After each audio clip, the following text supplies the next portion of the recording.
James Wilson pressed the snooze button on his alarm clock for the third time that morning. The grey October sky outside his bedroom window matched his mood perfectly for 15 years.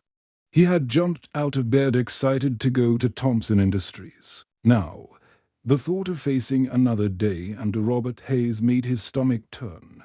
"Come on, love," his wife Emma whispered, gently shaking his shoulder. "You can't be late again.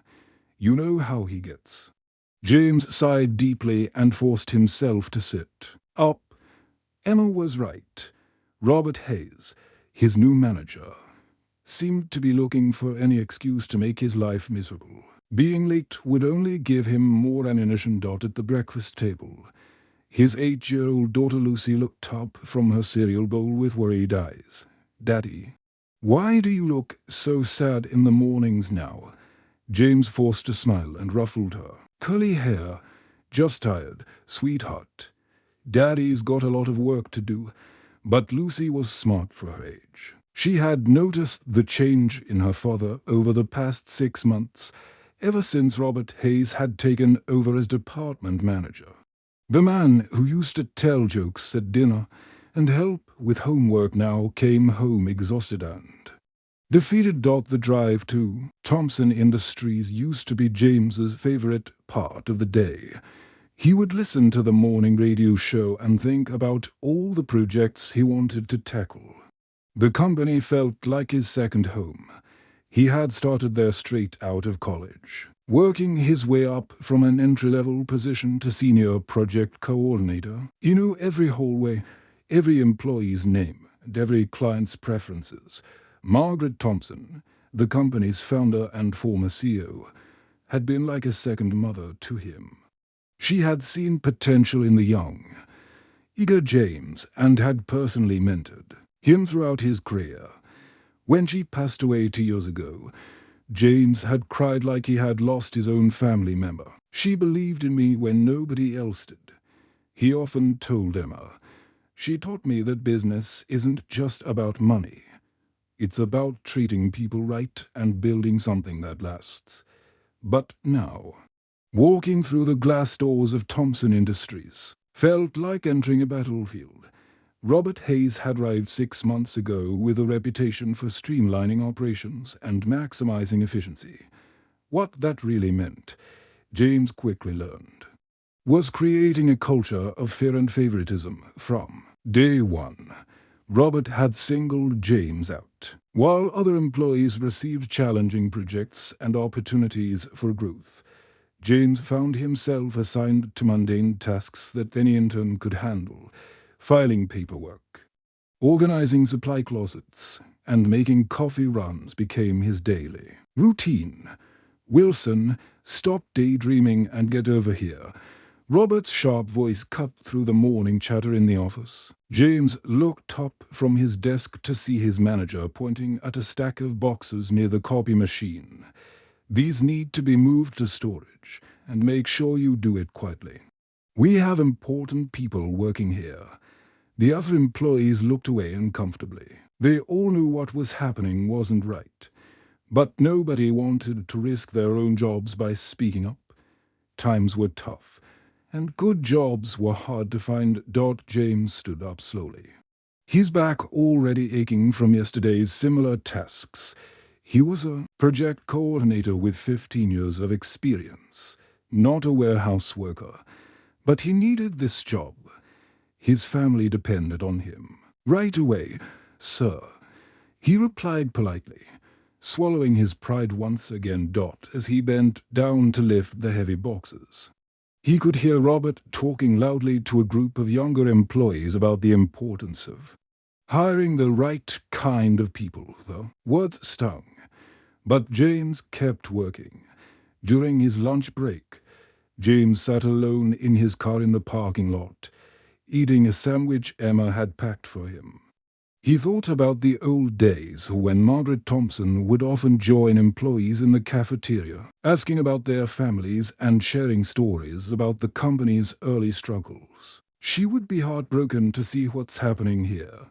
James thought to himself, this isn't the company she built. His phone buzzed with a text from Emma. "How's your day going, honey? Lucy drew you a picture to cheer you up.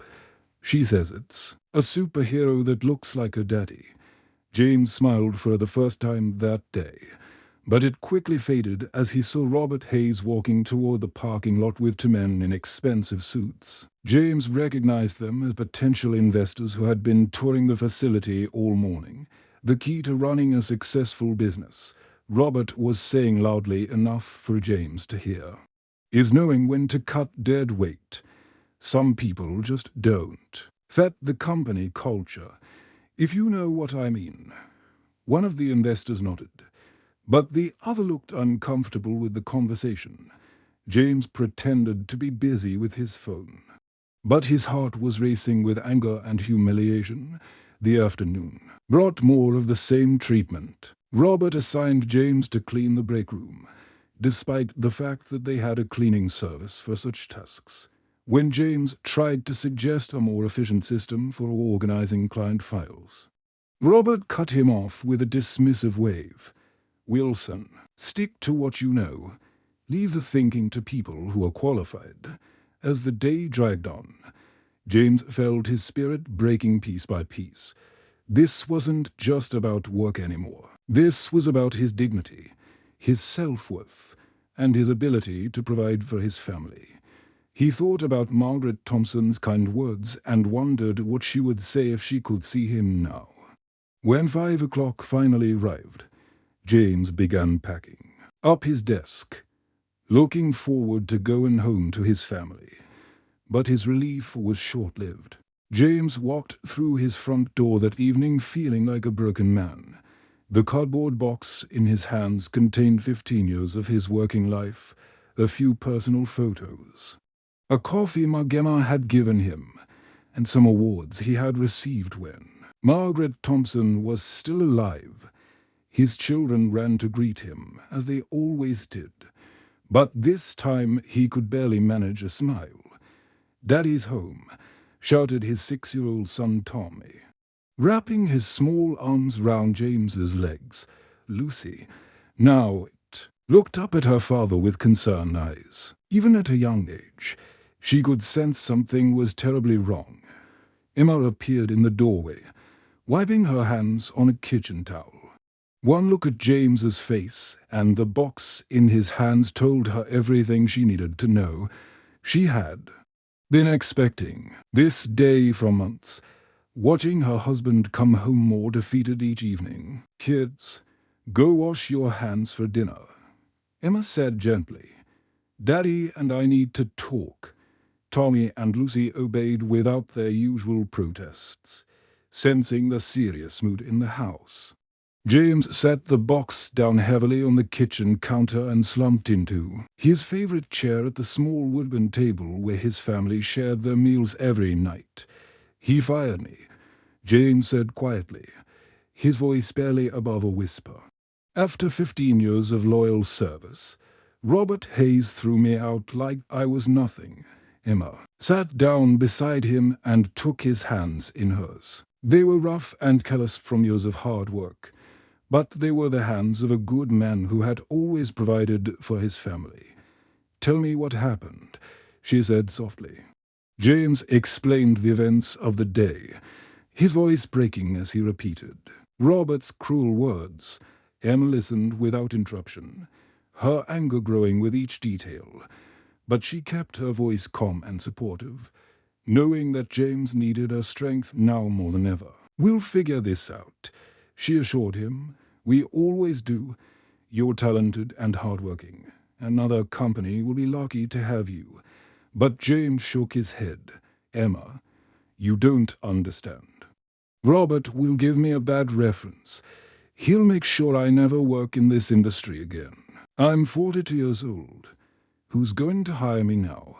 The weight of their situation began to settle over both of them. They had a mortgage, car payments, and 2 children to feed and clothe. Emma worked part-time at the local library, but her salary alone wouldn't be enough to support the family. As they sat in worried silence, James remembered the envelope He had been carrying it in his jacket pocket since leaving the office. But in his emotional state, he had almost forgotten about it. "Wait," he said, reaching into his pocket. "Margaret gave me something before she died. She told me to open it only when I needed it most."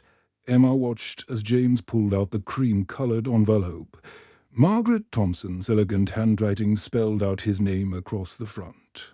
The envelope was sealed with old-fashioned wax, showing how important Margaret had considered its contents. "I think now qualifies as needing it most," Emma said with a sad smile. James nodded and carefully broke the wax seal.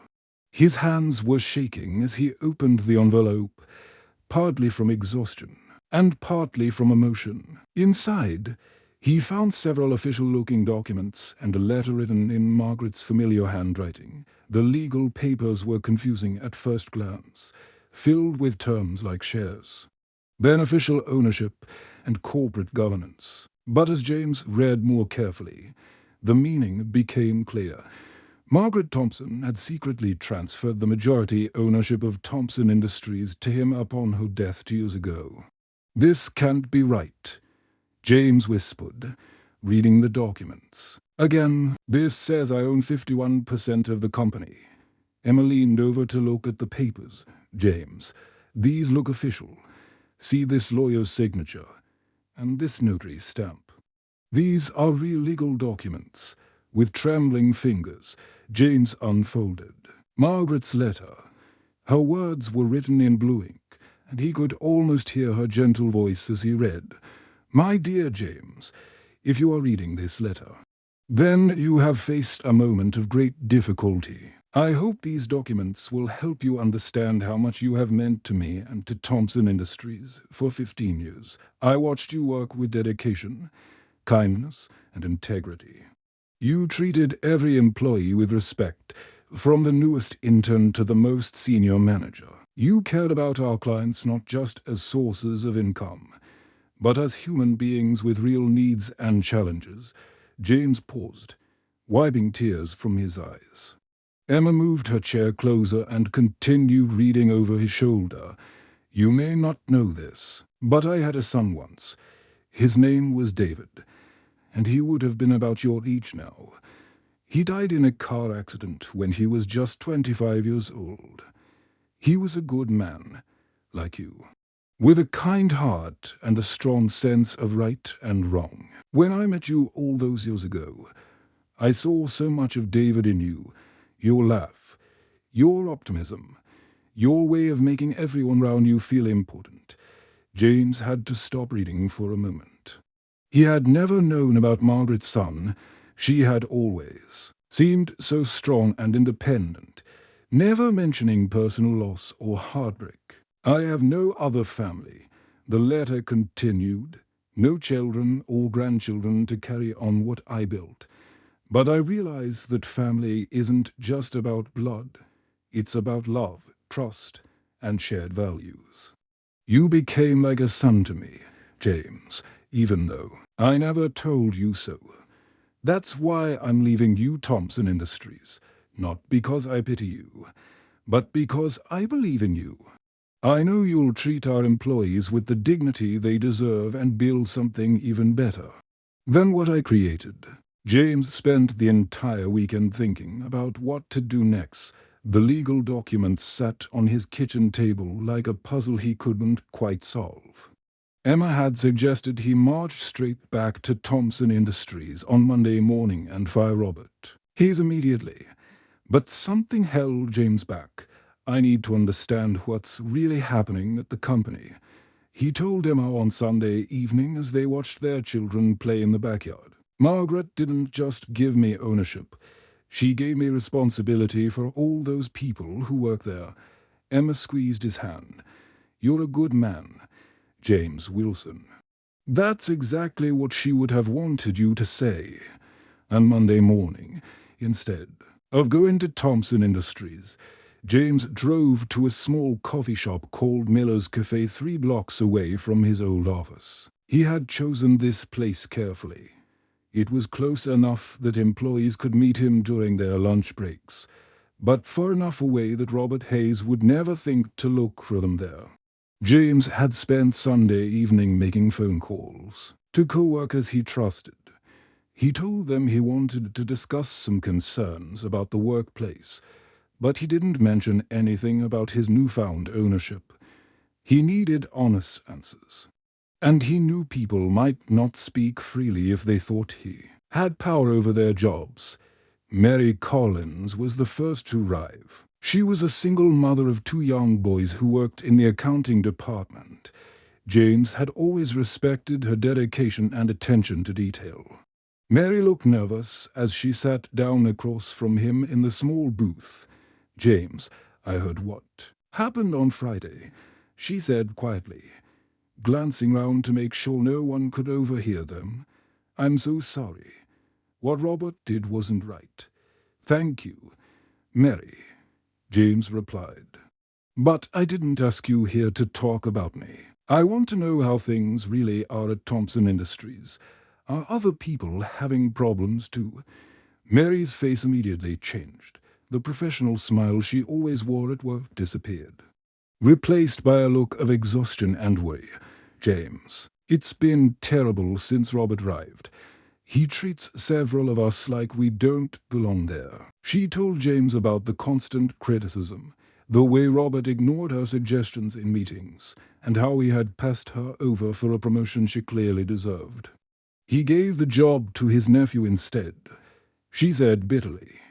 "A kid who just graduated college and doesn't know anything about our business." David Mitchell arrived next. He was a 28-year-old engineer who had been with the company for 5 years. James had always been impressed by David's creativity and problem-solving skills. But now, sitting in the cafe, David looked defeated. "Robert told me I'd never make it to management," David said, stirring his coffee nervously. "He said people like me should be grateful just to have jobs. I've been thinking about quitting, but my girlfriend and I are saving money to get married." More employees joined them throughout the week. Sarah from marketing told James about how Robert had yelled at her in front of clients for asking a perfectly reasonable question. Tom from the warehouse described how Robert had cut safety training to save money, putting workers at risk. But the most heartbreaking story came from elderly Helen, who had worked as Margaret Thompson's secretary for 25 years. Helen was supposed to retire next year with a comfortable pension, but Robert had been making her life miserable. "He keeps saying I'm too old to understand modern technology," Helen said with tears in her eyes. "But I've been using computers since before he was born. Margaret always said experience was valuable. Robert treats me like I'm worthless." James listened to each story with growing anger and sadness. This wasn't the Thompson Industries that Margaret had built. She had created a place where people felt valued and respected, regardless of their background or age. Robert Hayes was destroying everything she had worked for. The financial problems were just as serious as the personnel issues. James learned that Robert had cancelled whole long-term contracts because he thought they weren't profitable enough. But these clients had been loyal to Thompson Industries for years, and losing them had hurt the company's reputation. "He's more interested in quick profits than building relationships," explained John from sales. "3 of our biggest clients have already started looking for new suppliers. They don't trust us anymore." Robert had also fired several experienced employees and replaced them with cheaper, less qualified workers. The quality of their products was suffering, and customer complaints were increasing. By Thursday, James had a clear picture of what was happening. Robert Hayes wasn't just a bad manager. He was destroying the company from the inside. Something had to be done quickly, or Thompson Industries might not survive. That afternoon, James called William Porter, the company lawyer whose name was on all the legal documents Margaret had left him. William had been Margaret's friend and legal advisor for over 30 years. "Mr. Porter, this is James Wilson. I believe you knew Margaret Thompson left me some documents." James. William's voice was warm and welcoming. "I've been wondering when you would call. Margaret made me promise not to contact you first. She wanted you to come to this decision on your own." They arranged to meet at William's office the next morning. James spent that evening organizing all the information he had gathered. He made lists of the employees who were being mistreated, the clients who were unhappy, and the financial problems Robert had created. "This is bigger than just getting my job back," he told Emma. "I have to save the company Margaret built. I have to protect all those good people who are suffering." Emma smiled proudly at her husband. "Margaret chose well. You're going to make this right." James sat in his car outside the Thompson Industries building on Friday morning, taking deep breaths to calm his nerves. In his briefcase were all the documents that proved his ownership of the company, along with detailed notes about everything he had learned during his week of investigation. Today would change everything. William Porter had arranged the emergency board meeting for 10 o'clock that morning. The board consisted of 5 people who had worked with Margaret Thompson for many years. They were good, honest people who cared about the company's future. But they had been kept in the dark about Robert Hayes's behavior because employees were too afraid to speak up. Remember, William had told James during their meeting the day before, "Margaret chose you for a reason. She saw leadership in you that you didn't even see in yourself. Trust a judgment. And trust yourself." At 9:30, James walked through the familiar glass doors of Thompson Industries for the first time since Robert had fired him a week ago. Several employees looked up in surprise as he passed their desks. Mary Collins gave him a small, encouraging smile. David Mitchell nodded respectfully. Helen, the elderly secretary, looked confused but hopeful. James made his way to the executive conference room on the 3rd floor. The room held many memories for him. This was where Margaret Thompson had held her monthly staff meetings, always making sure that everyone felt heard and valued.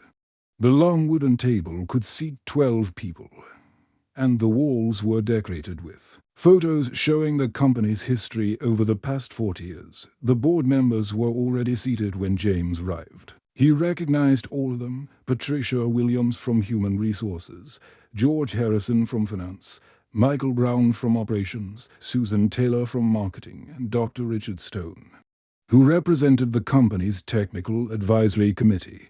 These were people James had worked with for years, people who respected his dedication and expertise. William Porter stood at the head of the table, looking formal in his dark suit. "Gentlemen and ladies, thank you for coming on such short notice. We have an important matter to discuss today regarding the future leadership of Thompson Industries." At exactly 10 o'clock, Robert Hayes walked into the conference room. He looked confident and relaxed, wearing an expensive new suit and a wide smile. He had no idea what was waiting for him. "Good morning, everyone," Robert said cheerfully, taking a seat near the middle of the table. "I'm excited to discuss the future of this company. I have some great ideas about how we can continue to improve our efficiency and profitability." James was sitting at the far end of the table, partially hidden behind George Harrison's large frame. Robert hadn't noticed him yet, which was exactly what James had hoped for. "Before we begin," Robert continued, "I want to thank you all for supporting my management style. I know some people have had trouble adjusting to change, but I believe we're moving in the right direction. Just this week, I removed another employee who wasn't fitting in with our company culture." Patricia Williams shifted uncomfortably in her seat.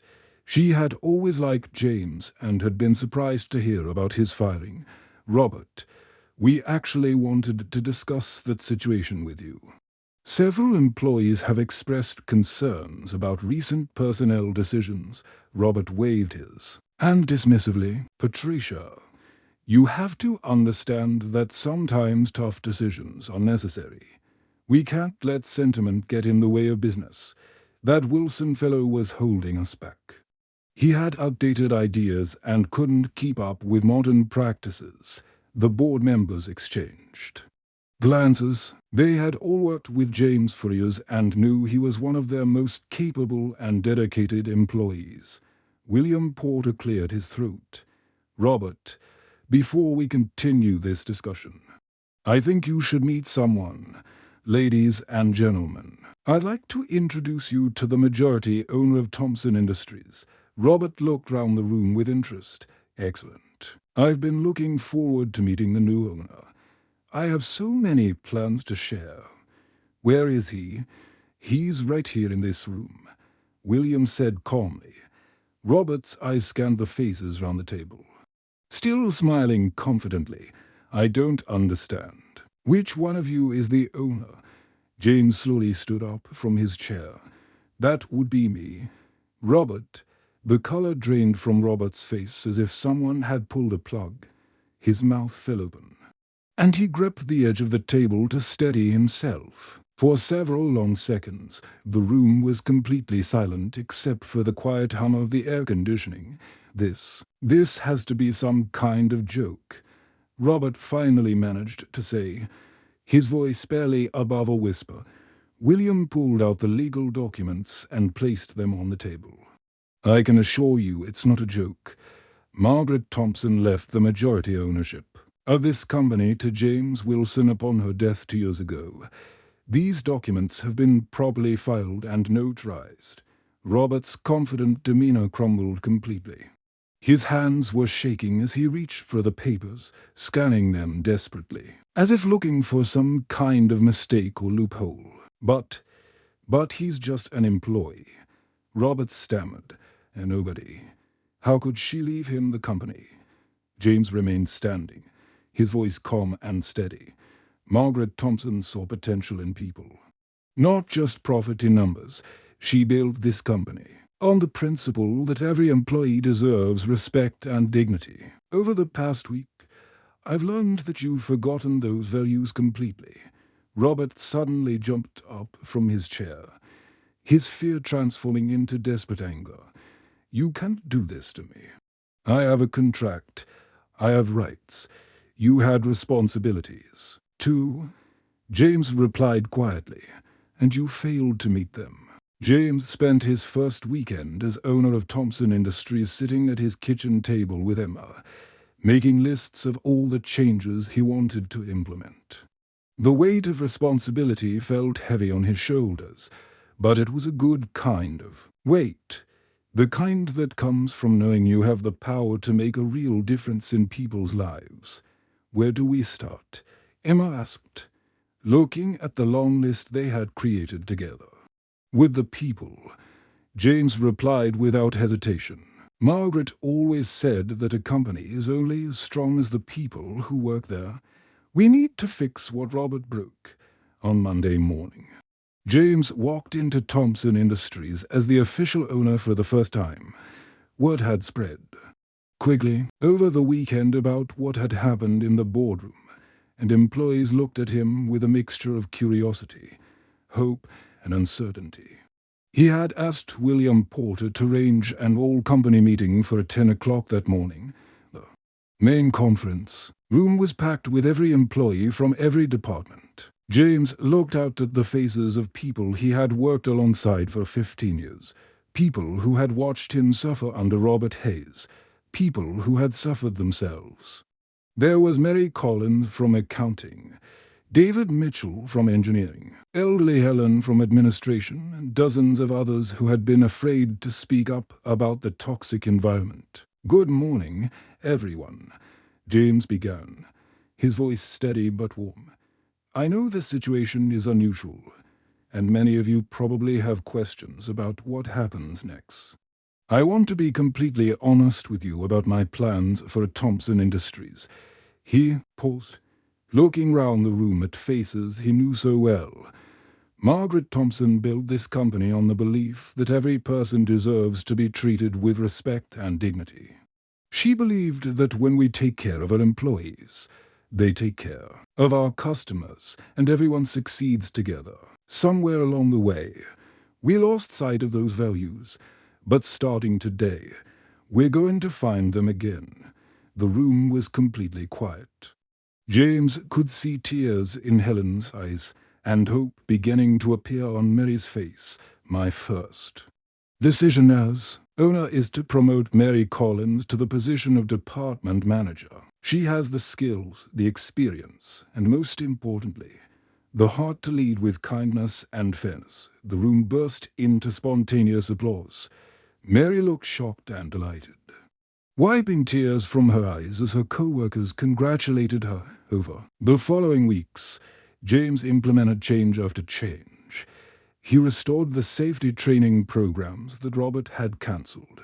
He brought back the annual company picnic and the monthly birthday celebrations that had made Thompson Industries feel like a family. He created an open-door policy that encouraged employees to share their ideas and concerns without fear of retaliation. But the most important change was in the atmosphere itself. People began smiling again at work. They stayed after hours, not because they were afraid to leave, but because they enjoyed working on projects together. The fear that had poisoned the workplace under Robert Hayes slowly disappeared, replaced by enthusiasm and creativity. David Mitchell was one of the first employees to take advantage of James's open-door policy. He knocked nervously on James's office door one afternoon with a folder full of engineering drawings. Mr. Wilson," David began awkwardly. "Just James is fine." James replied with a smile. "What can I do for you?" David spread out his drawings on James's desk. "I've been working on this new product design in my spare time.